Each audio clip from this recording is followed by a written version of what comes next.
Kaarawan niya noong nagsimulang gumuho ang lahat, bagaman sa tingin ko, matagal na itong bumabagsak nang hindi ko pinapansin. Amoy sariwang rosas ang bahay na binili ko pa kaninang umaga sa palengke.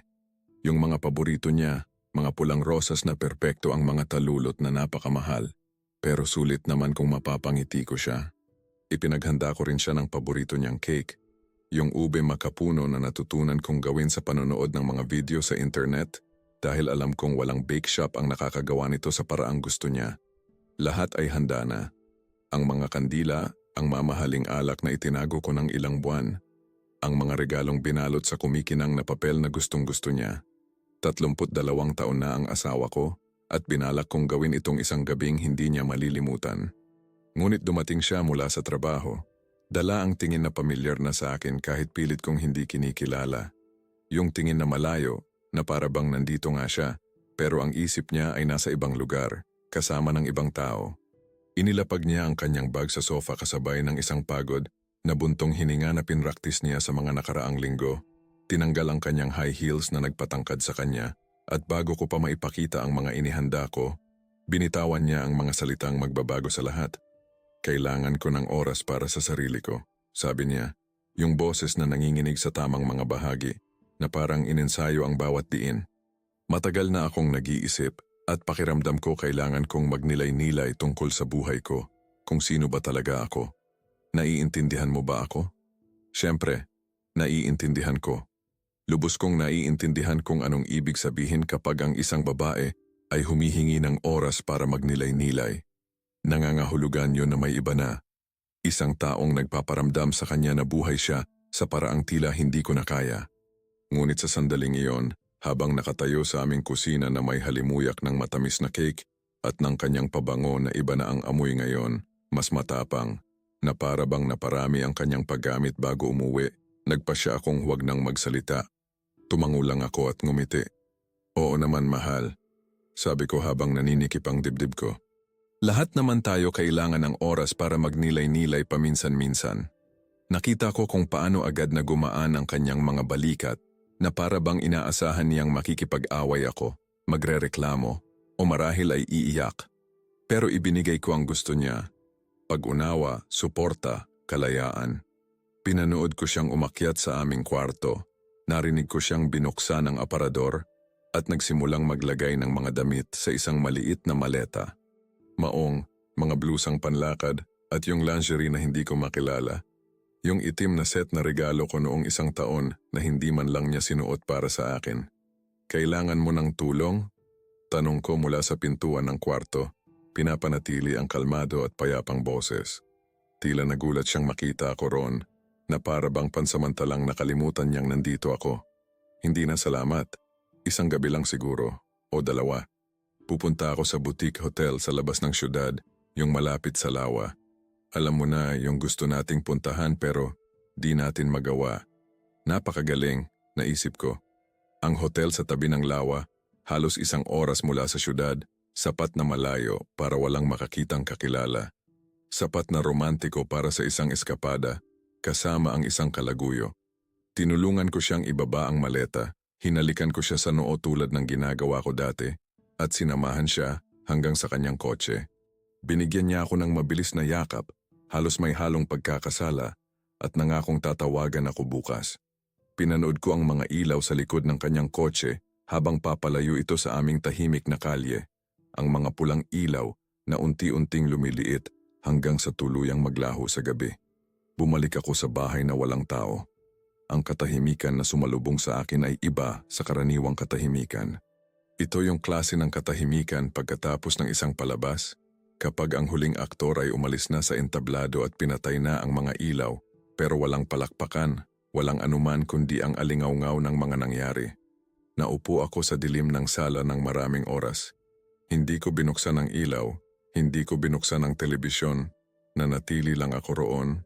Pinagmamasdan ang mga anino na nililikha ng buwan sa mga bintana. Ang cake ay nasa kusina pa rin. Ang mga kandila ay hindi pa nasisindihan. Ang mga regalo ay hindi pa nabubuksan. Lahat ay isang tahimik na paalala ng kung ano ang dapat sanang selebrasyon. Ang isip ko ay hindi mapakali. Inuulit nito ang bawat sandali ng mga nakaraang buwan na parang mga eksena sa isang pelikulang napanood ko, na nang paulit-ulit. Ang mga gabi na late siyang umuuwi dahil sa biglaang meeting. Ang mga pagkakataong tumutunog ang kanyang telepono at tumatakbo siya palabas ng hardin para sagutin ito. Ang mga mensahe na tinatago niya sa kanyang katawan kapag pumapasok ako sa kwarto. Ang mga sobrang tagal na pagligo pagkatapos umuwi galing sa trabaho. Ang bagong pabango. Ang mga bagong damit panloob. Ang mga ngiti na hindi na para sa akin. Hindi ko na kailangan ng dagdag na ebidensya. Nasa akin na lahat. Ang kailangan ko ay kumpirmasyon. Yung klase ng kumpirmasyon na hindi nanggagaling sa sigawan o akusasyon, kundi sa matibay na ebidensya na hindi nagiiwan ng puwang para sa kasinungalingan o palusot. Pagsikat ng araw, nakapagdesisyon na ako. Kung gusto niyang magnilay-nilay, bibigyan ko siya ng mga salamin. Kung gusto niya ng espasyo, pupunuin ko ang espasyong iyon ng alingaw-ngaw ng kanyang sariling mga desisyon. Ang birthday party na binalak ko ay itutuloy. Lahat ng mga taong mahal niya, lahat ng mga taong nag-aakalang kami ang perpektong mag-asawa, ay darating para ipagdiwang siya. At pagdating ng tamang oras, ang tunay na sorpresa ay magbubukas sa sarili nito, tulad ng isang nakarecord na pag-amin sa high definition na walang sino man ang makakabaliwala. Tumayo ako mula sa sofa habang nagsisimulang pumasok ang liwanag ng araw sa mga kurtina. Ang aking katawan ay manhid, ngunit ang aking isip ay hindi kailanman naging ganito kalinaw. Pumunta ako sa aking study, binuksan ang computer, at binuksan ang GPS app ng kotse ng aking asawa. Isa itong security feature na ipinakabit namin ilang taon na ang nakalilipas, nang iginiit niyang magkaroon nito kung sakaling may mangyari. Nakatawang isipin na ngayon ay ipinapakita nito sa akin kung nasaan siya. Wala siya sa boutique hotel sa tabi ng lawa. Nasa isang motel sa gilid ng highway sa labas ng syudad. Isa sa mga murang lugar na nakatago sa likod ng mga kinakalawang na billboard. Yung klase ng lugar na nangangako ng pagiging pribado kaysa sa kaginhawaan. Yung klase ng lugar na pinupuntahan ng mga tao kapag ayaw nilang makita. Ngumiti ako sa unang pagkakataon sa loob ng maraming oras.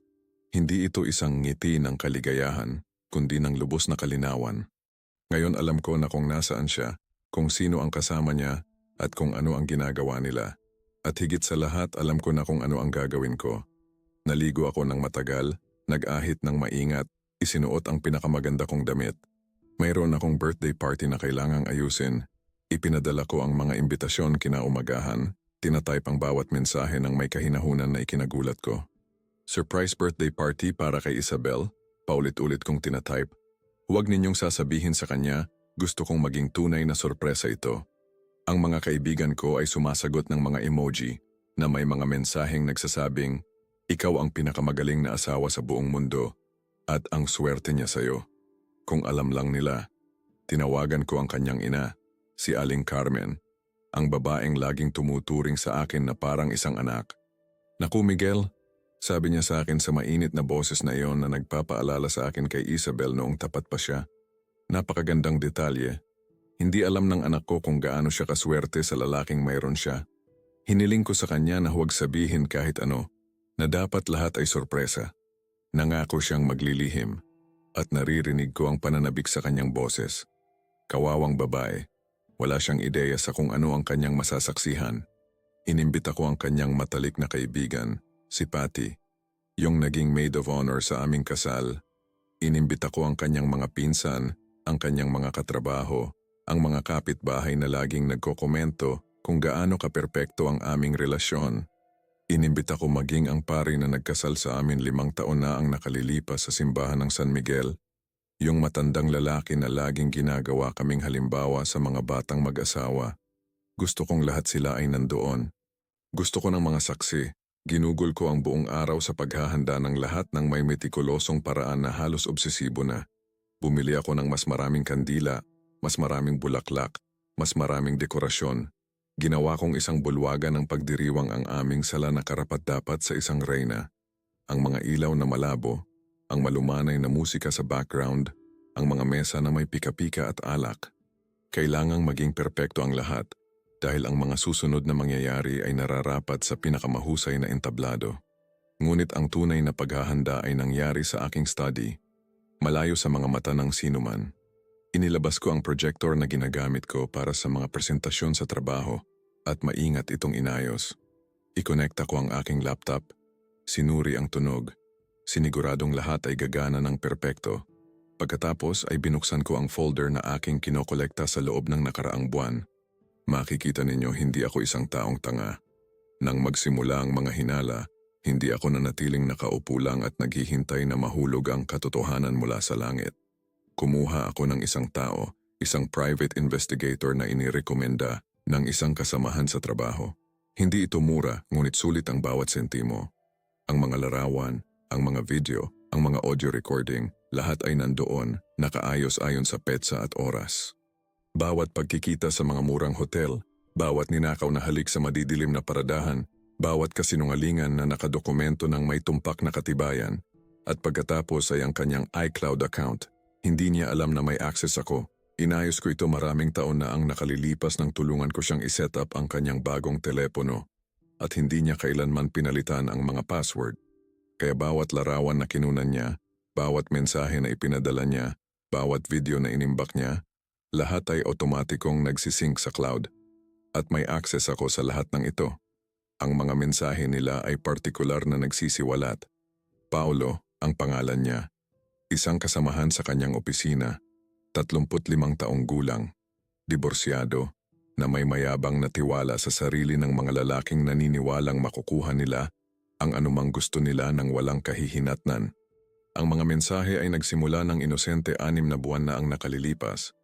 Salamat sa tulong mo sa proyekto. Masaya tayong kumain ng tanghalian, ngunit mabilis itong lumala. Hindi kita maalis sa isip ko, sulat niya. Ako rin. Sagot niya na may mga pusong emoji. Pagkatapos ay dumating ang mga larawan, mga selfie nilang dalawa sa mga restaurant na sinasabi niyang kasama niya si Patty. Maikling mga video na naghahalikan sila sa kanyang kotse. At sa wakas, ang mga maslantarang video, yung mga kinuha niya na iniisip na siya lang ang makakakita. Hindi alam na bawat file ay automatikong na-save sa cloud na may access ako. Inayos ko ang lahat sa isang presentasyon. Hindi ito madali. Sa tuwing nakikita ko ang mga imahe, pakiramdam ko ay may sumasaksak ng kutsilyo sa aking dibdib at dahan-dahang iniikot ito. Ngunit nagpatuloy ako dahil alam kong kailangan ito. Hindi para sa paghihiganti, bagaman hindi ako magsisinungaling at sasabihing hindi iyon bahagi nito, kundi para sa katarungan, para sa dignidad, para sa katotohanan. Nagsimulang dumating ang mga bisita bandang 7:00 ng gabi. Lahat ay may dalang regalo. Ngiti, yakap. Binabati nila ako sa pagiging romantiko, maalaga, perpekto. Ang swerte ni Isabel, paulit-ulit nilang sinasabi. Ngumingiti ako at tumatango, nag-aalok ng alak at pika-pika, ginagampanan ang papel ng isang tapat na asawa na may pagganap na karapat-dapat sa isang parangal. Bandang 8:00, nang nandoon na ang lahat, kinuha ko ang aking telepono at nagpadala ng mensahe kay Isabel. Mahal, umuwi ka na. May espesyal akong regalo sa iyo. Sumagot siya halos kaagad, na para bang hinihintay niya ang aking mensahe buong araw. Talaga? Ano yon? Nagpadala siya kasunod ng isang pusong emoji na ngayon ay tila ang pinakamalupit na kasinungalingan sa lahat. Sorpresa, sulat ko. Magugustuhan mo to. Bigyan mo ako ng 1 oras, sagot niya. Kailangan kong mag-ayos. Siyempre kailangan niyang mag-ayos, naisip ko. Kailangan niyang hugasan ang kanyang amoy, magsuot ng mga damit na hindi amoy ng pagtataksil, at praktisin ang inosenteng ngiti na pinag-aralan niya ng husto. Huwag kang umuwi, sulat ko, biglang binabago ang plano. Isang mas magandang ideya ang nabuo. Pumunta ka sa Vista Rio Motel. Alam mo na kung saan yon. Nagkaroon ng mahabang paghinto bago siya sumagot. Naiisip ko siya roon, hawak ang telepono. Mabilis ang tibok ng puso, nag-iisip kung paano ko nalaman. Nagtatanong kung nahuli ko na siya. Nag-iisip kung ano ang gagawin. Bakit doon? Sulat niya sa wakas. Kasi gusto kong maging espesyal. Magtiwala ka sa akin. Isa pang paghinto. Okay, bigyan mo ako ng 40 minuto. Umarap ako sa mga bisita, lahat sila ay masayang nag-uusap, walang kamalay-malay sa kung ano ang mangyayari. Pagbabago ng plano, anunsyo ko ng may ngiti. Ang sorpresa ay sa ibang lugar. Sundan niyo ako. Ilan sa kanila ay tumawa. Iniisip na bahagi ito ng laro. Ang iba ay nagkatinginan ng may pagkalito ngunit interesado. Walang nagtanong. Lahat sila ay nagtitiwala sa akin, sa aking paghatol, sa aking pagmamahal kay Isabel.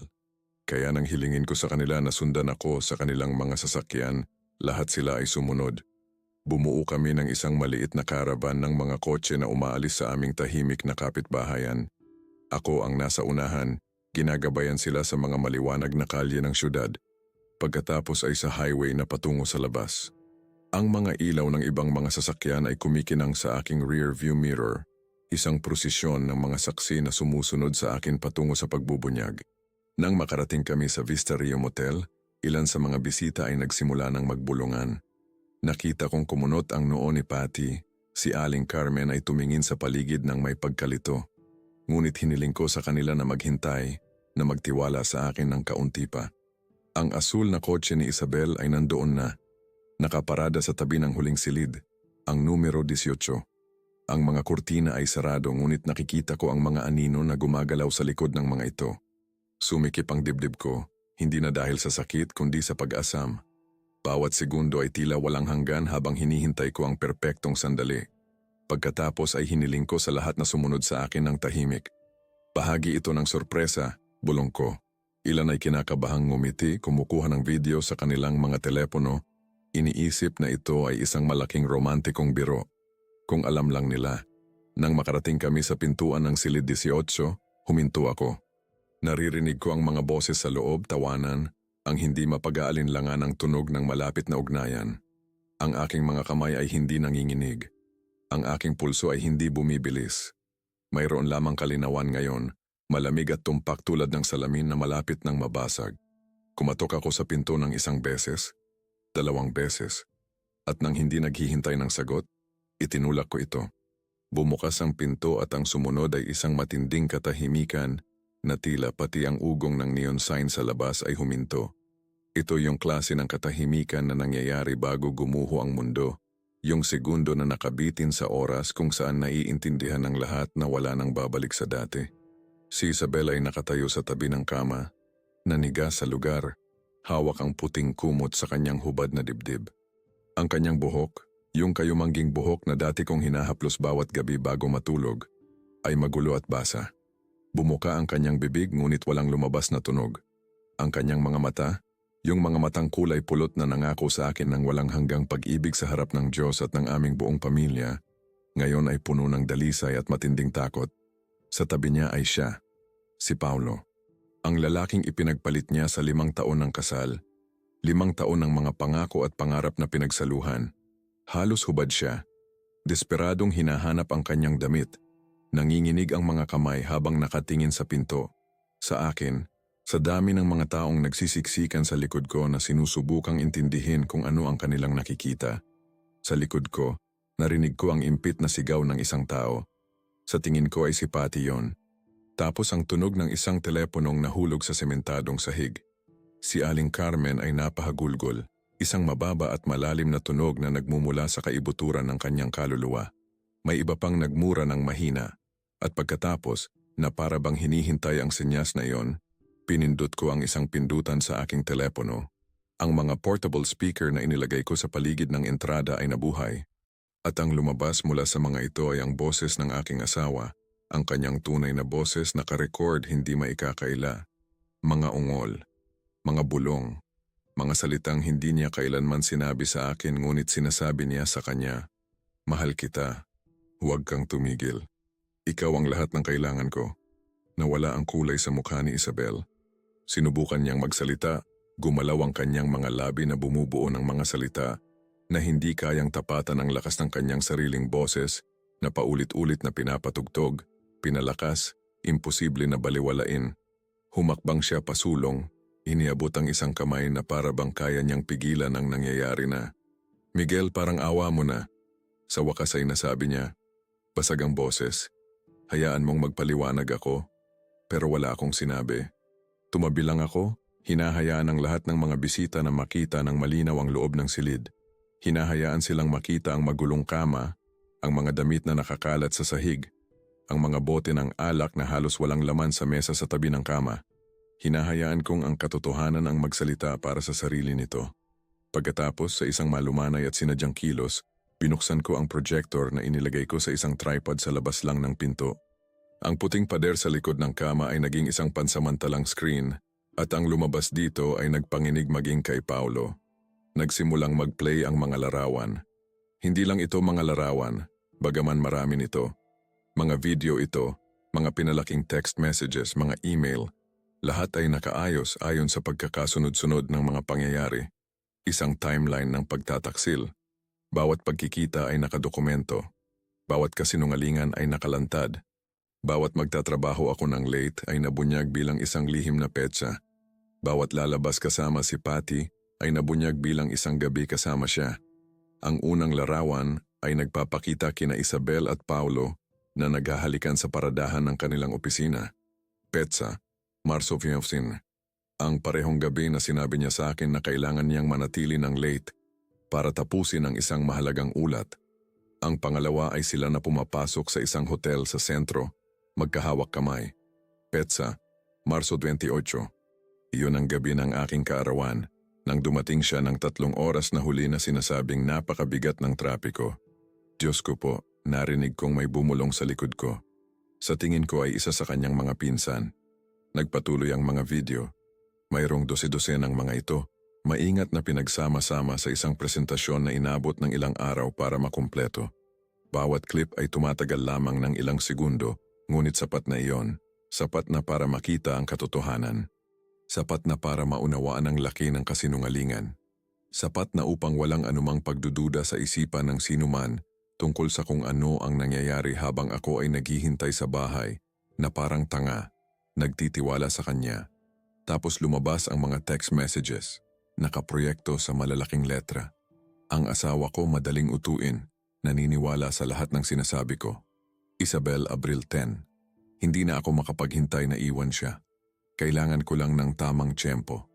Isabel, Mayo 3. Nai-imagine mo ba ang mukha niya kapag nalaman niya? Halos maawa ako sa kanya. Halos. Isabel, Mayo 20. Narinig ko ang malakas na hikbi sa likod ko. Sa pagkakataong ito, sigurado akong si Aling Carmen yon, ang kanyang sariling anak, ang batang pinalaki niya upang maging isang disente at matapat na babae, ay naging ganito. Naging isang malupit na estranghero na pinagtatawanan ng lalaking nagmamahal sa kanya. Si Isabel sa wakas ay nakahanap ng kanyang boses, isang galit at desperadong boses. Patayin mo yan, parang awa mo na Miguel, patayin mo yan. Sinubukan niyang tumakbo patungo sa projector ngunit natisod sa kumot na dumudulas. Hinawakan siya ni Paulo sa braso ngunit marahas siyang kumawala. Pribado to, wala kang karapatan. Sa unang pagkakataon mula nang buksan ko ang pintong iyon, nagsalita ako. Ang boses ko ay lumabas na kalmado, halos payapa na ikinagulat maging sa akin. Pribado? Tanong ko, hinahayaan ang salita na lumutang sa hangin sa pagitan namin. Tulad ng ating mga panata sa kasal na pribado, tulad ng mga pangako na ginawa mo sa harap ng Diyos at sa harap ng lahat ng mga saksing ito na pribado. Natahimik siya, ang kanyang bibig ay bumubukas at sumasara ng walang tunog. Nagsimulang tumulo ang mga luha sa kanyang mga pisngi, dala ang kanyang maskara, lumilikha ng mga itim na linya sa kanyang mukha. Ngunit hindi ito mga luha ng pagsisisi. Ito ay mga luha ng gulat, ng kahihiyan, ng takot na mahuli. Ang projector ay nagpatuloy sa walang awang trabaho nito. Mas maraming larawan, mas maraming video, mas maraming mensahe. Mayroong isa na partikular na nakakasakit kung saan nagpadala siya ng selfie kay Paulo mula sa aming kama, ang aming kama bilang mag-asawa, na may mensaheng, sana ikaw ang nandito sa halip na siya. Si Patty, ang kanyang matalik na kaibigan mula pa noong high school, ang babaeng nagtanggol kay Isabel sa bawat pagtatalo namin, na laging nagsasabi sa akin na swerte ako sa kanya. Sa wakas ay nagsalita. Paano mo nagawa to? Nanginginig ang boses niya sa galit at pagkadismaya. Tinuring kitang best friend ko, Isabel. Paano mo nagawa to sa kanya? Pero hindi sumagot si Isabel. Hindi niya kaya. Dahil ang huling video ay nagsimula ng mag-play at ito ang pinakamasama sa lahat. Ito ay mula pa kagabi. Kinuha mula sa kanyang sariling telepono. Isang intimate na video na kinuha niya para sa kanya. Hindi alam na nakita ko na ito, na na-download ko ito, na itinago ko ito para sa eksaktong sandaling ito. Napuno ng tunog ang hangin, imposibleng balewalain, imposibleng itanggi. At nang gumalaw ang kamera para ipakita ang kanyang mukha, para ipakita ang ekspresyon ng matinding kaligayahan na hindi niya kailanman ipinakita sa akin, narinig ko ang mas maraming hikbi sa likod ko. Narinig kong may nagsabing sobra na to. Narinig ko ang mga yabag na papalayo, mga taong hindi na kayang makita pa ang higit pa. Ngunit nanatili ako roon hindi gumagalaw. Pinapanood ang aking asawa na ganap na gumuho. Nakita ko siyang napaluhod sa maruming sahig ng motel, tinatakpan ang kanyang mukha, ang kanyang katawan ay nanginginig sa mga hikbi na ngayon ay tunay na. Sinubukan siyang abutin ni Paulo ngunit hinarangan siya ni Aling Carmen. "Huwag kang maglakas loob," sabi ng matanda sa boses na hindi ko pa narinig sa kanya dati, isang boses na puno ng lason at paghamak. "Sapat na ang pinsalang nagawa mo." Umatras si Paulo, ang kanyang mga mata ay naghahanap ng labasan, isang paraan upang makatakas sa bangungot na ito. Ngunit walang takas, ang mga mukha na nakatingin sa kanya mula sa pintuan ay puno ng pandidiri at paghusga. Ang lalaking ito, ang duwag na ito na tumulong sa pagsira ng isang kasal, ngayon ay pinipilit na harapin ang mga kahihinatnan ng kanyang mga aksyon. Sa wakas, tumahimik ang projector. Ang huling imahe ay nanatili sa screen, isang petsa. Ang araw bukas. Ang araw na binalak naming pumunta sa abogado para pag-usapan ang pag-renew ng aming huling habilin, kung saan gagawin naming benepisyaryo ang isa't isa sa lahat ng aming pag-aari. Napakabalintuna. Dahan-dahan akong yumuko at kinuha ang birthday cake na dala ko, yung ube cake na maingat kong ginawa kahapon. Dahan-dahan ko itong inilagay sa mesa sa tabi ni Isabel, sa pagitan ng mga ginamit na baso at mga ebidensya ng kanyang pagtataksil.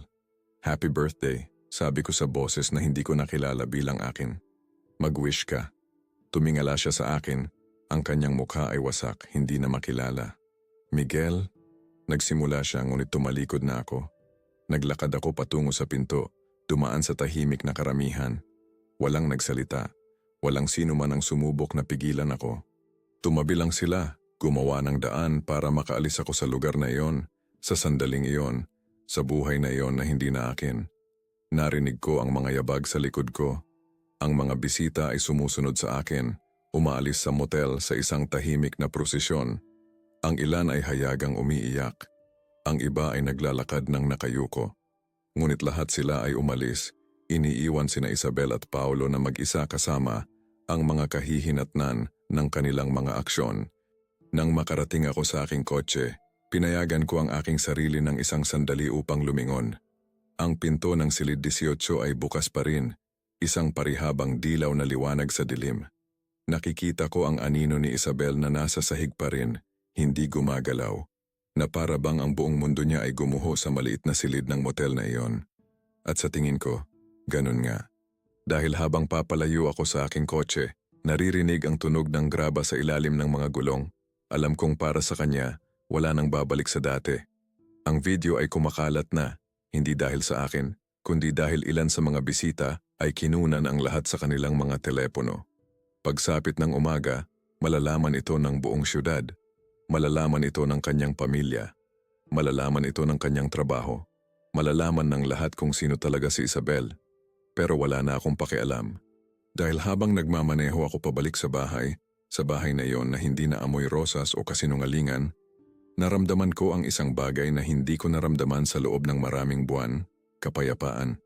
Ang mga sumunod na araw ay kakaiba, na para bang nabubuhay ako sa isang panaginip kung saan ang lahat ay gumagalaw sa ilalim ng tubig.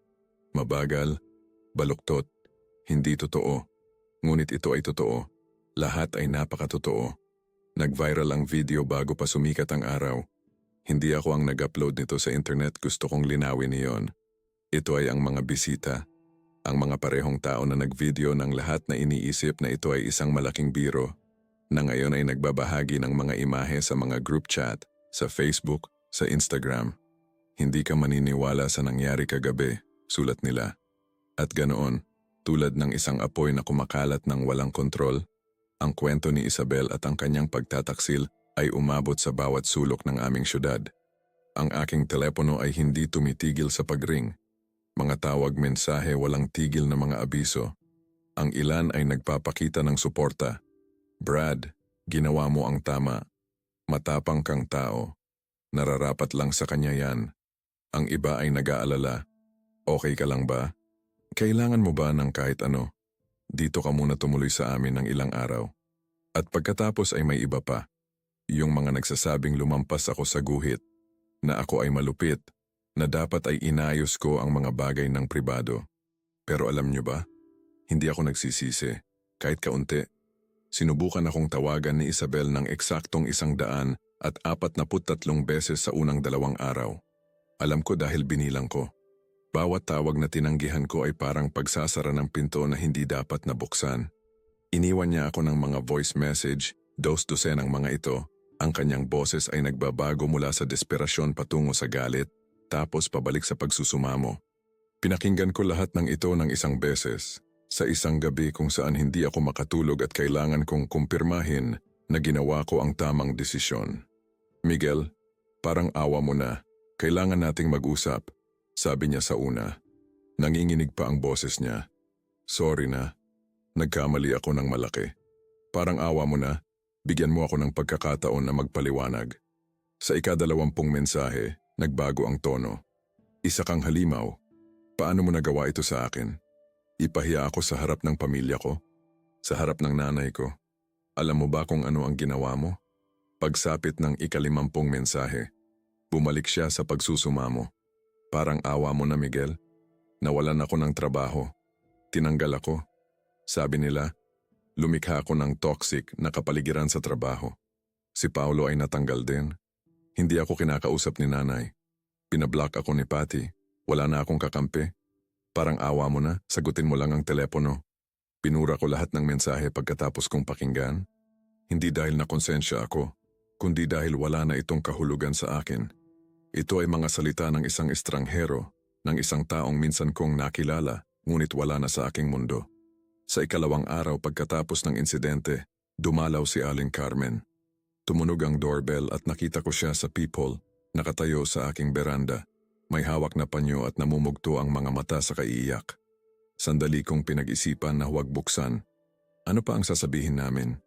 Ngunit may isang bagay sa kanyang tindig, isang bagay sa kung paano siya mukhang maliit at marupok na nagpatulak sa akin na buksan ang pinto. Miguel, sabi niya nang buksan ko ang pinto. At agad na nabasag ang kanyang boses. Wala na siyang sinabi pa. Lumapit lang siya sa akin at niyakap ako. Umiiyak sa aking dibdib na para bang ako ang kanyang anak at hindi ang lalaking pinagtaksilan ng kanyang anak na babae. Hinayaan ko siyang umiyak. Hindi ko alam kung ano pa ang gagawin. Dinala ko siya sa sala at ipinagtimpla ng tsaa, yung chamomile tea na madalas inumin ni Isabel kapag stress siya. Tinanggap ito ni Aling Carmen nang nanginginig ang mga kamay at naupo sa dulo ng sofa na parang natatakot na maging masyadong komportable. Hindi ko alam kung ano ang sasabihin. Nagsimula siyang magsalita, nakatitig sa kanyang tasa. Pinalaki ko ang batang yan para maging mas mabuti kaysa rito. Tinuruan ko siya ng mga tamang asal, paggalang, katapatan. At kahit na, hindi niyo po kasalanan, Aling Carmen, sabi ko nagulat sa sarili kong kabaitan. Matanda na si Isabel. Siya ang gumawa ng sarili niyang mga desisyon. Pero ina niya ako. Dapat ko siyang protektahan, kahit sa sarili niya. Tumingala siya sa akin, ang kanyang mga mata ay nagmamakaawa ng pag-unawa. Masyado bang malupit ang ginawa mo? Lumutang ang tanong sa pagitan namin. Ito ay isang makatarungang tanong. Isang tanong na tinanong ko rin sa aking sarili sa pinakamadilim na oras ng gabi. Kapag ang katahimikan ng bahay ay nakakabingi. Malupit ba na winasak niya ang 5 taon ng buhay ko? Mahinahon kong sagot. Malupit ba na pinagtawanan niya ako kasama ang kanyang kalaguyo? Malupit ba na binalak niyang iwan ako pagkatapos niyang makuha ang lahat ng kaya niya mula sa aming kasal? Dahil yun ang sinasabi ng mga mensahe niya, Aling Carmen. Hindi lang siya nangangaliwa. Hinihintay niya ang perpektong sandali para wasakin ako ng buo. Dahan-dahan siyang tumango, pinupunasan ang kanyang mga luha. Alam ko, nakita ko ang mga mensahe. Nakita ng lahat. Ang kanyang boses ay naging halos bulong na lang. Nahihiya akong lumabas ng bahay. Iba na ang tingin sa akin ng mga kapitbahay. Sa simbahan, nagbubulungan ang mga tao kapag dumadaan ako. Tinanong ako ni Father Mike kung saan ako nagkamali sa pagpapalaki sa anak ko. Ikinalulungkot ko, sabi ko, at sincero ako. Hindi ko kailanman intensyon na saktan kayo. Alam ko, anak. At yun ang dahilan kung bakit ako naparito. Tumayo siya, iniiwan ang tiyan na halos hindi nagalaw. Pumunta ako rito para sabihin sa'yo na hindi kita sinisisi. Pumunta ako rito para sabihin sa'yo na ginawa mo kung ano ang kailangan mong gawin para malampasan ito. At pumunta ako rito para sabihin sa'yo na labis kong ikinalulungkot ang ginawa ng anak ko sa'yo. Umalis siya hindi nagtagal. Iniwan akong muli na mag-isa sa aking mga iniisip. Ngunit may isang bagay sa kanyang pagbisita na nagbigay sa akin ng isang pakiramdam ng pagsasara na hindi ko alam na kailangan ko. Kung maging ang sarili niyang ina ay naiintindihan kung bakit ko ginawa ang ginawa ko, siguro nga ay hindi ako masyadong nawala sa landas. Ang trabaho ay naging kawili-wili. Pumasok ako noong Lunes na inaasahan ang mga mapanghusgang tingin, bulungan sa mga pasilyo. Marahil kahit ilang masasakit na komento. Ngunit ang natanggap ko ay isang bagay na ganap na naiiba. Ang aking mga kasamahan, lalo na ang mga lalaki, ay tinatrato ako ng may panibagong paggalang. Tinatapik nila ang aking likod, inaaya akong uminom pagkatapos ng trabaho, sinasabihan ako na tunay na lalaki dahil hindi ako nagpatalo. Ang mga babae sa opisina ay mas maingat, mas reserbado sa kanilang mga opinyon. Iniisip ng ilan na lumampas ako. Ang iba naman, lalo na yung mga naloko na rin dati, ay naiintindihan ako ng lubusan. May isang partikular na babae, si Sofia mula sa accounting, na lumapit sa aking mesa isang araw na may dalang kape at sinabing, "Niloko ako ng dati kong asawa sa loob ng 3 taon. Hindi ko kailanman nagawa ang ginawa mo. Medyo naiinggit ako sa'yo." Ngunit ang pinakanakakagulat na reaksyon ay nagmula sa aking amo, si Mr. Reyes, isang 60 taong gulang na may 40 taon ng kasal. Tinawag niya ako sa kanyang opisina noong Miyerkules at akala ko ay hihilingin niyang magbakasyon ako, na ang aking personal na iskandalo ay nakakaapekto sa imahe ng kumpanya. Sa halip isinara niya ang pinto, itinuro ang isang upuan at ikinuwento ang kanyang sariling istorya. "Niloko ako ng asawa ko 20 taon na ang nakalilipas," sabi niya nang walang paligoy. "Natuklasan ko ito nang hindi sinasadya nang makita ko ang isang resibo ng hotel sa kanyang bag. Pinatawad ko siya dahil akala ko iyon ang tamang gawin, na iyon ang gagawin ng isang mabuting tao. Huminto siya, tumingin sa bintana patungo sa syudad sa ibaba. Iyon ang pinakamalaking pagkakamali ng buhay ko." "Bakit po?" tanong ko, kahit na alam ko na yata ang sagot. Dahil hindi ko ito kailanman nalampasan. Sa tuwing late siyang umuuwi, sa tuwing tumutunog ang telepono niya, sa tuwing ngumingiti siya sa isang partikular na paraan, iniisip ko kung nangyayari na naman.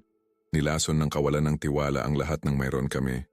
20 taon na kaming magkasama mula noon, ngunit hindi kami naging tunay na masaya kahit isang araw. Tinitigan niya ako ng diretso sa mata. "Ginawa mo ang tama, Miguel. Tinapos mo ito ng isang beses. Malinis. Tapos, nang walang puwang para sa pangalawang pagkakataon o huwad na pagpapatawad. Ang mga salitang iyon ay nanatili sa akin ng ilang araw. Dahil sa kaibuturan ko, alam kong kung hindi ko ginawa ang ginawa ko, kung hinarap ko si Isabel ng pribado, kung binigyan ko siya ng pagkakataong umiyak at magmakaawa at mangakong magbabago, malamang ay pinatawad ko siya. At pagkatapos ay gugugulin ko ang natitirang bahagi ng aking buhay tulad ni Mr. Reyes, bilanggo ng aking sariling desisyon na patawarin ang hindi mapapatawad. Ang mga araw ay naging mga linggo. Ang iskandalo ay nagsimulang humupa habang ang mga tao ay nakakahanap ng mga bagong chismis, mga bagong drama na pagtutuunan ng pansin. Ngunit para sa akin, para kay Isabel, para sa lahat ng nandoon sa motel ng gabing iyon, ang epekto ay mananatili magpakailanman. Nalaman ko mula kay Patty na sa wakay ay nagsalita rin para magpadala sa akin ng mensahe na si Isabel ay lumipat na sa ibang syudad. Sa Cebu, sa tingin ko. Nakatira siya sa isang malayong tiyahin, nagtatrabaho sa isang call center dahil wala siyang mahanap na mas maganda ng walang mga reference. Si Paulo naman, tila ay tumakas pabalik sa kanyang dating asawa. Nagmamakaawa na patawarin siya, nangangakong ito ay isang malaking pagkakamali. Wala akong naramdamang kasiyahan nang marinig ko iyon. Wala akong naramdaman. Para bang yung bahagi ko na minsan ay nag-alala para sa kapalaran ni Isabel ay nasunog na, hanggang sa walang natira kundi manhid na mga peklat. At marahil iyon mismo ang kailangan ko. Isang buwan pagkatapos ng gabing iyon, sa wakas ay sinimulan kong iempake ang kanyang mga gamit. Pinagpapaliban ko ang sandaling iyon, naghahanap ng mga dahilan upang hindi ito harapin. Ngunit ang bahay ay puno pa rin sa kanya, sa kanyang mga multo, sa kanyang mga kasinungalingan na nagkatawang tao sa anyo ng mga damit at pampaganda at maliliit na paalala ng isang buhay na wala na. Nagsimula ako sa aparador. Bawat damit na inaalis ko sa mga hanger ay may dalang alaala na mas gugustuhin kong kalimutan. Ang pulang bestida na sinuot niya sa aming honeymoon sa Palawan. Ang asul na blusa na suot niya noong araw na nag-propose ako. Ang maong na isinusuot niya tuwing linggo kapag nagluluto kami ng magkasama, noong nagpapanggap pa siyang masaya sa akin. Inilagay ko lahat sa mga karton ng walang seremonya, walang sentimiento. Mga tela lang ito. Mga sinulid na tinahi. Wala na silang ibig sabihin ngayon. Nang matapos ako sa mga damit, nagpatuloy ako sa kanyang mga gamit sa banyo. 12-12 ng mga bote at tubo, bawat isa ay nangangako ng walang hanggang kagandahan, walang hanggang kabataan, hindi maabot na kasakdalan. Napakabalintuna na ang isang taong labis na nag-aalala sa kanyang panlabas na anyo ay napakabulok pala sa loob. Nakahanap ako ng mga bagay na nagpatigil sa akin. Isang kahon ng kondom na nakatago sa likod ng kanyang mga tampon, ibang tatak kaysa sa ginagamit namin. Isang pangalawang cellphone na hindi ko alam na mayroon siya, mura at disposable. Yung klase na binibili mo kapag ayaw mong mag-iwan ng bakas. Binuksan ko ito at natagpuan ang mga mensahe na isang taon na ang tanda. Isang buong taon ng kasinungalingan. 12 ng iba't ibang lalaki. Hindi si Paolo ang una. Hindi rin siya ang kaisa-isa. Napaupo ako sa gilid ng bathtub, hawak ang teleponong iyon. Nararamdaman ang pag-akyat ng pagduduwal sa aking lalamunan. Isang taon. Marahil higit pa. Gaano katagal na siyang nabubuhay sa dalawang buhay na ito? Ilang beses niya akong hinalikan pagkatapos makasama ang ibang lalaki? Ilang beses siyang natulog sa tabi ko pagkatapos gumugol ng maraming oras sa mga bisig ng iba? Ngunit pagkatapos isang kakaibang bagay ang nangyari. Sa halip na makaramdam ng sakit, sa halip na makaramdam ng galit, naramdaman ko ay kalayaan. Dahil ito ay nagpapatunay na hindi ko kasalanan. Hindi ito dahil hindi ako sapat, dahil hindi ko siya sapat na minahal, dahil hindi ko siya binigyan ng sapat na atensyon. Siya ay talagang ganoon, noon pa man, at malamang ay magiging ganoon siya palagi. Sinira ko ang pangalawang telepono gamit ang isang martilyo sa garahe. Pinukpok ko ito ng paulit-ulit hanggang sa wala nang natira, kundi mga piraso ng plastik at sirang mga circuit. Ito ay nakakaginhawa sa paraang hindi ko inaasahan. Sa bawat palo, pakiramdam ko ay sinisira ko ang isang bahagi ng nakaraan.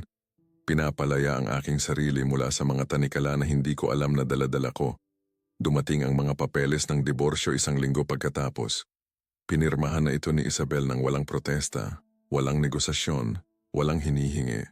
Nag-attach ang kanyang abogado ng isang maikling tala. Tinatanggap ng aking kliyente ang pantay na paghahati ng ari-arian at hindi hihingi ng suporta. Hinihiling lamang niya na matapos ito ng mabilis at pribado. Pribado. Isang kawili-wiling salita na gamitin ngayon pagkatapos na lahat ay naging publiko. Ngunit naiintindihan ko kung ano ang ibig niyang sabihin. Gusto niyang matapos ito ng walang karagdagang iskandalo, walang karagdagang pagbubunyag, walang karagdagang kahihiyan. At sa totoo lang, ako rin. Pinirmahan ko ang mga papeles ng gabing iyon nang hindi binabasa ng buo. Wala akong pakialam kung sino ang makakakuha ng ano. Maaari niyang kunin ang kalahati ng pera, kalahati ng mga kasangkapan, kalahati ng lahat. Dahil sa huli, wala sa mga bagay na iyon ang mahalaga. Ang tanging mahalaga ay ang maging malaya. Tumawag ang aking abogado, si Attorney Santos, kinabukasan. Miguel, sigurado ka ba rito? Pwede kang lumaban para sa higit pa. Dahil sa ginawa niya ang dokumentadong pagtataksil, maaari mong makuha ang halos lahat. Wala akong gusto mula sa kanya, sabi ko. Gusto ko lang na matapos na to. Nagkaroon ng paghinto sa linya. Matalino kang tao, sabi niya sa wakas. Nakakita na ako ng mga diborsyo na tumatagal ng maraming taon dahil hindi kayang bitawan ng magkabilang panig ang kanilang galit. Pinipili mo ang kapayapaan. Kahanga-hanga yan. Ngunit hindi ito tungkol sa pagiging kahanga-hanga. Ito ay tungkol sa kaligtasan. Bawat araw na magpapatuloy ang sitwasyong ito ay isa pang araw na nakatali sa kanya. Isa pang araw kung saan lilitaw ang kanyang pangalan sa aking isipan. Isa pang araw kung saan hindi ako makakausad. At kailangan kong umusad. Desperadong kailangan. Ang bahay ay nabenta ng mabilis. Isang batang mag-asawa ang bumili nito, mga bagong kasal, puno ng pag-asa at mga plano para sa hinaharap. Nakita ko silang naglalakad sa mga silid habang nag-iinspeksyon, magkahawak kamay, nakangiti, iniisip ang kanilang buhay na magkasama sa mga espasyong ito. Tinanong nila ako tungkol sa kapitbahayan, sa mga kalapit na paaralan, sa mga pinakamahusay na kainan sa lugar. Sinagot ko ang kanilang mga tanong ng may ngiti, nang hindi binabanggit na ang bahay na ito ay naging entablado rin ng aming sariling mga pangarap na naging bangungot. Sa araw na lumipat ako, hindi ako lumingon. Literal. Ikinarga ng mga tagalipat ang iilang bagay na napagpasyahan kong itago sa truck at pumasok ako sa aking kotse nang hindi tinitingnan ng bahay sa huling pagkakataon. Maaaring tawagin ito ng iba na kaduwagan. Tinatawag ko itong kaligtasan. Ang bago kong apartment ay maliit, moderno, ganap na walang personal na gamit. Eksakto kung ano ang kailangan ko. Malinis na puting pader na walang alaala. Mga sahig na gawa sa kahoy na hindi kailanman naramdaman ang kanyang mga yapak. Isang balkonahe na nakaharap sa isang parke kung saan hindi kami kailanman naglakad ng magkasama. Para kang nagsisimula sa isang blangkong pahina at mayroong isang bagay na napakalaya doon. Sa unang gabi sa bagong lugar, nag-order ako ng Chinese food at naupo sa sahig dahil wala pa akong mga kasangkapan. Kumain ako ng diretso mula sa mga karton. Pinapanood ang pag-iilaw ng syudad sa pamamagitan ng mga bintana mula sahig hanggang kisame. Wala pang telebisyon, wala pang internet, walang mga abala. Ako lang, ang katahimikan at ang pangako ng isang hinaharap na sa wakas ay akin ng buo. Tumunog ang telepono ko. Isang hindi kilalang numero. Halos hindi ko sagutin, ngunit may nagtulak sa akin na islide ang aking daliri at tanggapin ang tawag. Hello? Miguel. Ang kanyang boses. Pagkatapos ng mga linggo ng katahimikan, nandoon ang kanyang boses. Mas maliit kaysa dati. Mas basag. Halos hindi ko siya nakilala. Isabel, sabi ko sa kanyang pangalan bilang isang katotohanan, hindi bilang isang pagbati. Alam kong hindi na ako dapat tumawag. Alam kong marahil ay ayaw mong makipag-usap sa akin. Ngunit kailangan kong sabihin sa iyo ang isang bagay bago opisyal na matapos ang lahat ng ito. Naghihintay ako. Wala akong sinabi. Naghintay lang ako. Sorry, sabi niya pagkatapos ng mahabang katahimikan. Alam kong walang ibig sabihin ang mga salitang yan ngayon. Alam kong hindi nila mabubura ang ginawa ko. Ngunit sinasabi ko pa rin dahil kailangan mong malaman na alam ko ang pinsalang idinulot ko. Sa'yo, sa atin, sa lahat ng binuo natin. Tapos ka na ba? Tanong ko sa isang boses na walang emosyon. Ako? Nagsimula siya ngunit nabasag ang kanyang boses. Narinig ko siyang umiyak sa kabilang linya. Mga hikbi na dati ay wawasak sa aking puso. Ngayon ay nagpaparamdam na lang ito sa akin ng pagod. Sinira ko ang pinakamagandang bagay sa buhay ko. Sinira ko ang nag-iisang lalaki na tunay na nagmahal sa akin. At kailangan kong mabuhay kasama yan araw-araw. Good night, Isabel. Malumanay kong sabi. Miguel, sandali. Ibinaba ko ang telepono. Pinablock ko ang numero. At pagkatapos ay pinatay ko ng tuluyan ang telepono. Nanatili akong nakaupo roon sa sahig ng aking bagong apartment ng matagal, pinagmamasdan ng mga ilaw ng syudad, nararamdaman ang bigat ng lahat ng nangyari. Ngunit hindi ito isang bigat na dumudurog sa akin. Ito ay isang bigat na nag-aangkla sa akin. Nagpapaalala sa akin na nakaligtas ako. Na pinili ko ang aking dignidad kaysa sa aking sakit. Na pinili ko ang katotohanan kaysa sa kaginhawaan ng mga kasinungalingan. Sa unang pagkakataon sa loob ng maraming buwan, natulog ako ng buong gabi nang hindi nagigising. Hindi ko siya napanaginipan. Hindi ko napanaginipan ang gabing iyon sa motel. Wala akong napanaginipan. Natulog lang ako, malalim at walang patid. Tulad ng isang taong sa wakas ay binitawan ang isang pasanin na hindi dapat sa kanya. At nang magising ako sa sikat ng araw na pumapasok sa mga bintana, nang magtimpla ako ng kape sa aking bagong kusina at tumayo sa balkonahe na nakatingin sa isang bagong araw, napagtanto ko na sa unang pagkakataon sa loob ng mahabang panahon, inaabangan ko kung ano ang susunod na mangyayari. Hindi dahil nasasabik ako, hindi dahil masaya ako, kundi dahil sa wakas ay malaya na ako. At ang kalayaan na tuklasan ko ay ang pinakamahalagang regalo na maibibigay ng isang tao sa kanyang sarili. 6 na buwan pagkatapos ng gabing iyon sa motel, ang buhay ay nakahanap ng bagong ritmo. Hindi ito ang ritmong inaasahan ko noong pinakasalan ko si Isabel. Puno ng tawanan at mga plano para sa hinaharap. Ito ay ibang bagay. Mas tahimik, ngunit mas totoo. Ito ang ritmo ng isang lalaking natutong makasama ang kanyang sarili nang hindi nararamdamang may kulang. Ang diborsyo ay natapos ng walang anumang ingay. Pumirma ang isang hukom sa mga papeles, tinatakan ito ng isang kalihim, at iyon na. 5 taon ng kasal ay naging mga legal na dokumento sa isang folder. Hindi ako dumalo sa huling pagdinig. Ang aking abogado ang humawak ng lahat. Hindi rin nagpakita si Isabel. Mas madali sa ganoong paraan, sa palagay ko. 2 taon na minsan ay nangakong magmamahalan hanggang sa pagtanda. Ngayon ay sobrang layo na hindi man lang kayang magsama sa iisang silid para pirmahan ang pagtatapos. Ang buhay ko ay naging simple. Gigising ako ng maaga, mag-eehersisyo, pupunta sa trabaho, babalik sa aking apartment. Nagluluto ako ng sarili kong pagkain, nagbabasa ng mga librong matagal ko nang ipinagpaliban. Natutong tumugtog ng gitara sa panonood ng mga tutorial sa internet. Hindi ito mga kapanapanabik na bagay, ngunit sa akin ang mga ito. Ganap na akin. At may kapayapaan doon na hindi ko kailanman naranasan sa panahon ng aking kasal. Ang mga taong nakakakilala sa akin bago ang iskandalo ay iba na ang trato sa akin ngayon. Ang ilan ay may paghanga na para bang may nagawa akong kabayanihan. Ang iba ay may pag-iingat na para bang ako ay isang bulkan na maaaring sumabog anumang oras. At ang iba ay iniiwasan na lang ako, hindi komportable sa buong sitwasyon, hindi alam kung ano ang sasabihin o kung paano kikilos. Ngunit mas gusto ko na rin ang katahimikan. Ang mga mababaw na usapan tungkol sa panahon o trapiko ay tila walang kabuluhan pagkatapos ng lahat ng pinagdaanan ko. Paano ako makikipag-usap tungkol sa laro ng basketball noong nakaraang linggo, gayong naranasan ko ang ganap na pagkasira ng lahat ng pinaniniwalaan ko. Para bang tumawid ako sa kabilang panig ng isang ilog na hindi kailanman tatawirin ng karamihan sa mga tao, at ngayon ay magkaibang wika na ang aming sinasalita.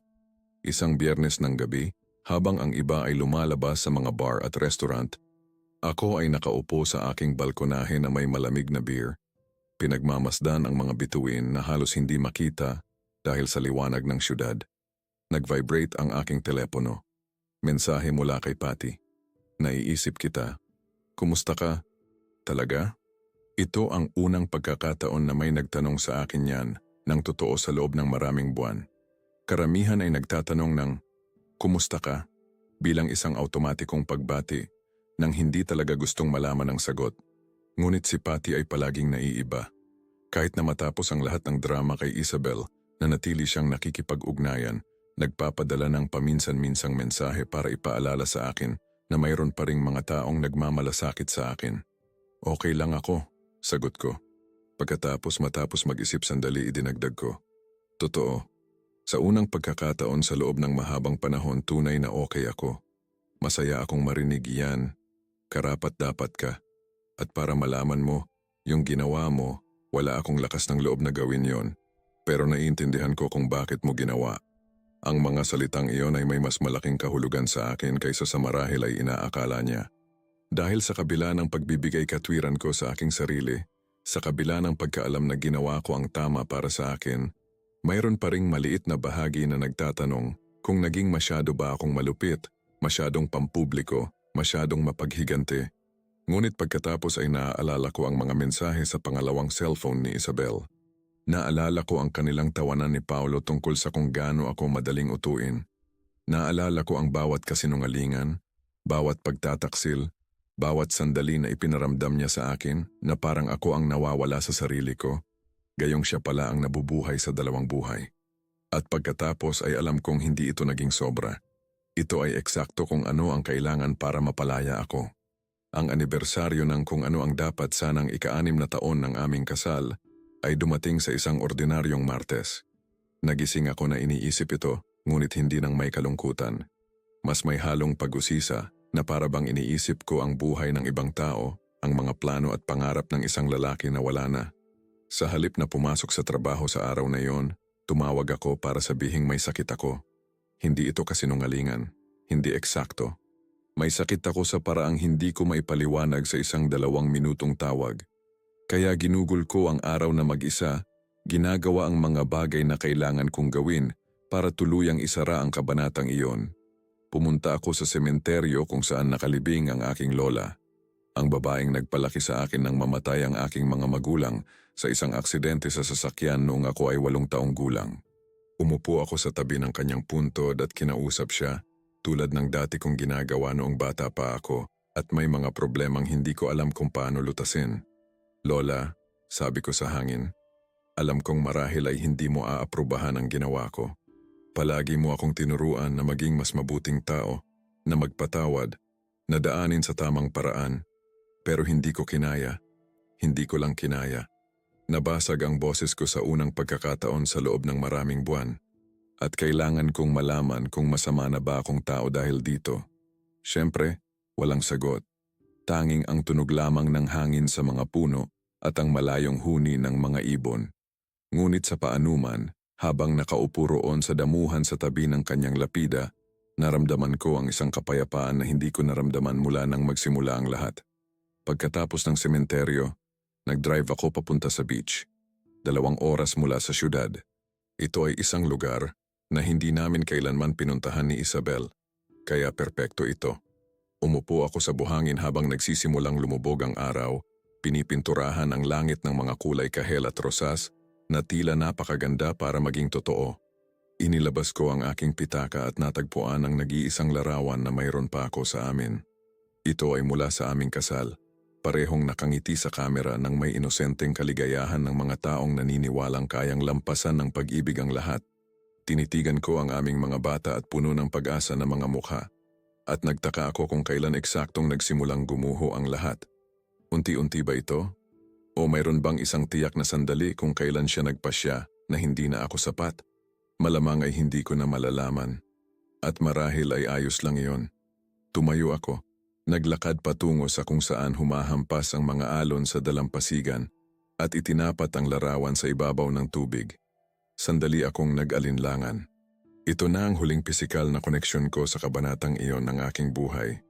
Kapag binitawan ko ito, tapos na talaga. Ngunit pagkatapos ay naalala ko ang isang bagay na madalas sabihin ng aking lola. Hindi mo mapupuno ang baso na puno na. Kung gusto kong magkaroon ng puwang para sa isang bagay na bago, isang bagay na mas mahusay, kailangan ko munang alisin ang luma. Binitawan ko ang larawan. Nakita ko itong lumutang sa ibabaw ng tubig sandali bago ito kinuha ng alon at dinala patungo sa dagat. Pinanood ko itong papalayo, unti-unting lumiliit, hanggang sa tuluyang maglaho sa abot tanaw, kung saan nagtatagpo ang karagatan at ang langit. Paalam Isabel, bulong ko, hindi nang may galit, hindi nang may sakit, kundi nang may pagtatapos. Nang bumalik ako sa aking kotse, mas gumaan ang pakiramdam ko kaysa sa naramdaman ko sa halos 1 taon. Na para bang may daladala akong hindi nakikitang pabigat at sa wakas ay nabitawan ko na ito. Nag-drive ako pabalik sa syudad na bukas ang mga bintana, hinahayaang punuin ng maalat na hangin ng karagatan ng aking mga baga, nararamdaman ang bawat kilometrong naglalayo sa akin mula sa kabanatang iyon ng aking buhay. Nang gabing iyon sa aking apartment, nagsindi ako ng isang kandila, hindi para kay Isabel, hindi para sa aming bigong kasal. Hindi para sa lalaking ako noong nagsimula ang lahat. Sinindihan ko ang kandilang iyon para sa lalaking ako ngayon. Ang lalaking nakaligtas. Ang lalaking pinili ang kanyang dignidad kaysa sa kanyang pangangailangan na mahalin. Ang lalaking natuto na minsan ang pagmamahal sa sarili ay nangangahulugan ng pagbitaw kahit na masakit. Tumingin ako sa salamin sa banyo.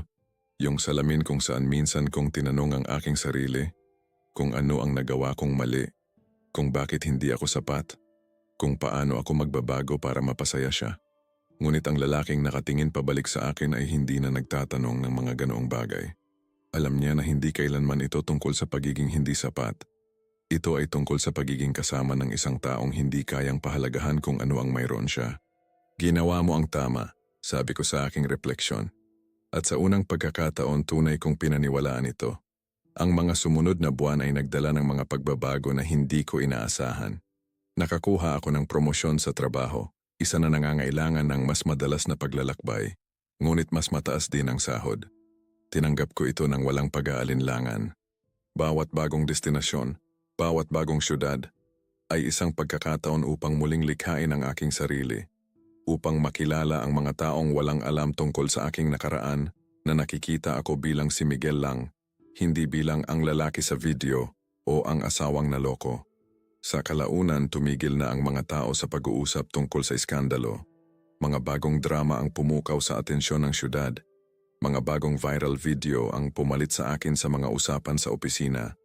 Ang kwento namin ni Isabel ay naging isang babala na paminsan-minsan ay binabanggit ng mga tao, ngunit hindi na may parehong init, parehong tindi. At nagpatuloy ako. Hindi dahil nakalimot ako. Hindi dahil wala na akong pakialam. Kundi dahil natutunan ko na ang pinakamagandang klase ng paghihiganti ay hindi ang pagsira sa kabilang tao. Ito ay ang pagbuo ng isang buhay na napakaganda, napakatotoo, napakasaiyo, na ang kanyang kawalan dito ay hindi na masakit. Iniisip ko pa rin ang gabing iyon minsan, kapag hindi ako makatulog o kapag may nagpapaalala sa akin sa kanya. Iniisip ko ang mga mukha ng lahat sa motel na iyon, ang katahimikan na sumunod sa pagbubunyag kung paano gumuho si Isabel sa harap ng lahat ng nakakakilala sa kanya. Iniisip ko kung marahil ay may ibang paraan. Isang hindi gaanong mapanirang landas. Isang paraan na hindi nagsasangkot ng pampublikong kahihiyan. Ngunit pagkatapos ay naaalala ko ang mga mensahe. Naaalala ko ang kanyang plano na hintayin ako hanggang sa makuha niya ang lahat ng gusto niya bago ako iwan. Naaalala ko ang bawat kasinungalingan, bawat pagtataksil, bawat sandali na ipinaramdam niya sa akin na parang nawawala ako sa aking katinuan. At alam kong ginawa ko kung ano ang kailangan kong gawin para makaligtas. Hindi ko ito ipinagmamalaki, ngunit hindi ko rin ito pinagsisisihan. Dahil sa huli, ang katotohanan ay minsan sinasaktan ka ng mga tao sa paraang hindi na kayang ayusin ng usapan o therapy o pagpapatawad. Minsan, ang tanging paraan upang sumulong ay ang tiyakin na ang katotohanan ay lalabas sa liwanag, gaano man ito kasakit, gaano man karaming tao ang masaktan sa proseso. At habang nakaupo ako rito ngayon, sa aking balkonahe, pinapanood ang isa na namang paglubog ng araw na nagpipinta sa langit ng mga imposibleng kulay, na may bagong alok na trabaho sa ibang syudad na naghihintay sa akin bukas. Napagtanto ko na sa wakas ay nakarating na ako sa kabilang dulo. Hindi walang mga peklat, hindi walang mga pagbabago, ngunit narito, buhay, humihinga, malaya. Ang refleksyon sa salamin ng bintana ay hindi na ako tinatakot. Ang lalaking iyon na nakatingin pabalik ay isang taong kilala ko, isang taong iginagalang ko, isang taong nakaligtas sa pinakamatinding pagtataksil sa kanyang buhay at piniling muling buuin ang sarili sa halip na manatili sa mga guho. At kapag ngumingiti siya pabalik sa wakas pagkatapos ng lahat ng panahong ito, ngumingiti na rin ako.